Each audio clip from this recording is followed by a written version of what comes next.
विश्वासघात। सालों पहले लखनपुर नाम के राज्य में भीमा नाम के राजा का शासन हुआ करता था। वह बहुत महत्वाकांक्षी था और अपनी प्रजा से बहुत प्यार करता था। उनके राज्य में चारों ओर खुशहाली थी, लेकिन राजा रानी खुद हमेशा दुखी रहते थे। उनके पास धन, दौलत, शोहरत सब कुछ था, लेकिन उनकी संतान नहीं थी। संतान पाने के लिए राजा और रानी पूजा पाठ, जप तप सब करके देख चुके थे, लेकिन कोई फायदा नहीं हुआ। एक दिन महर्षि के कहने पर राजा ने महायज्ञ कराने का फैसला किया।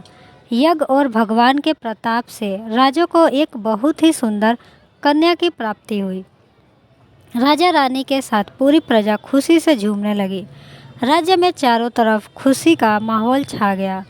राजा ने सारे नगरवासियों को पिता बनने की खुशी में भोज पर आमंत्रित किया। धीरे धीरे समय बीतने लगा।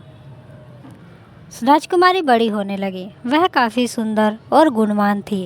राजा रानी उसे देखकर ही खुश रहने लगे, लेकिन एक दिन उनकी खुशी को मानो जैसे नज़र लग गई। राजकुमारी बीमार पड़ गई। बड़े बड़े वैद्य, हकीम सब इलाज में जुट गए, लेकिन कोई फ़ायदा नहीं हुआ। दिन प्रतिदिन राजकुमारी की हालत बिगड़ती जा रही थी। राजकुमारी के ऊपर कोई दवा असर नहीं कर रही थी। राजा को लगने लगा कि एक बार वे फिर से निसंतान हो जाएंगे। एक दिन दूर देश से एक वैद्य राजा के महल पहुंचा। देखने में वह बहुत अजीब सा था। उसने ठीक तरह से कपड़े भी नहीं पहने हुए थे, जिस वजह से सैनिकों ने उसे राजमहल में प्रवेश करने से रोक दिया। वैद्य ने राजा से एक बार मिलने की बहुत गुजारिश करते हुए कहा कि मैं राजकुमारी को ठीक कर सकता हूँ, लेकिन किसी ने उसकी बात पर यकीन नहीं किया। सैनिक उस वैद्य को राजा के पास लेकर गए। वैद्य ने सबसे पहले राजा को अपना परिचय दिया और कहा कि मैं आपकी बेटी को ठीक कर सकता हूँ, लेकिन उसका रहन सहन देखकर राजा ने भी उस पर यकीन नहीं किया। उधर राजकुमारी की तबीयत दिन प्रतिदिन खराब होती जा रही थी, इसलिए राजा किसी वैद्य पर यकीन नहीं कर पा रहे थे। लेकिन उस वैद्य का आत्मविश्वास देखकर राजा ने उसे एक मौका देने का फैसला किया। राजा ने वैद्य को बोला कि अगर राजकुमारी ठीक नहीं हुई तो अंजाम भुगतने के लिए तैयार रहना। इस पर वैद्य ने बोला, ठीक है, लेकिन अगर राजकुमारी ठीक हो गई तो मुझे क्या मिलेगा? राजा ने कहा, जो मांगोगे वो मिलेगा। वैद्य राजी हो गया। राजा खुद उस वैद्य को लेकर राजकुमारी के पास गया। राजकुमारी बिस्तर पर बेजान सी लेटी थी। ऐसा लग रहा था जैसे किसी ने उसका सारा नूर निकाल लिया हो। चेहरा दर्द में डूबा पीला पड़ गया था। वैद्य राजकुमारी के करीब पहुंचा और नब्ज टटोलने लगा। फिर उसने थैले से जड़ी बूटियों से तैयार दवा की पुड़िया निकाली और राजकुमारी के मुंह में डाल दी। वैद्य ने राजा और रानी से बोला कि आपकी बेटी जल्दी ठीक हो जाएगी। वैद्य की बात सुनकर राजा रानी के मन में बेटी के ठीक होने की एक उम्मीद की किरण जाग उठी।